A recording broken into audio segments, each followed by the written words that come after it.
En 2024, un diagnostic de cancer du sein vient tout remettre en question. Ses priorités, son rapport au corps, son travail, ses relations. Et surtout, sa façon de vivre. À cette époque, Maureen travaille pour un grand groupe. Elle occupe un poste à responsabilité en marketing stratégique et coche toutes les cases de la réussite professionnelle.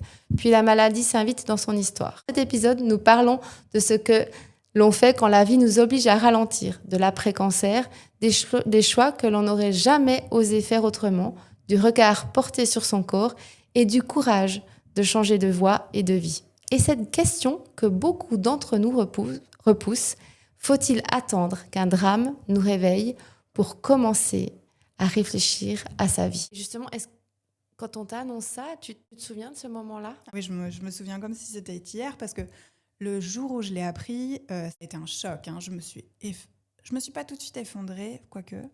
Mais le premier jour et la nuit qui a suivi, j'ai pleuré non-stop, je pense.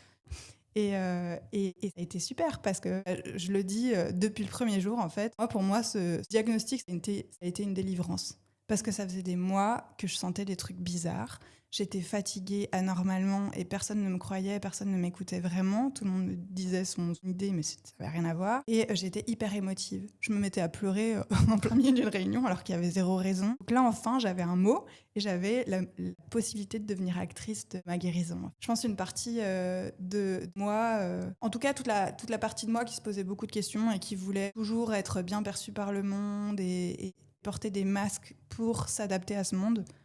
Ce jour-là, clairement, ce masque-là est tombé et aujourd'hui, je suis moi. Et qu'est-ce qui est devenu essentiel du coup? Parce qu'on entend que ça, tu l'as laissé tomber. Ce qui est devenu essentiel, je pense que c'est de laisser une trace dans ce monde, de faire ma part, apporter ma contribution utile à l'humanité. Et ça m'a forcée à choisir ma voie, à me focaliser sur ce qui me faisait profondément du bien et à laisser de côté tout le reste, je pense.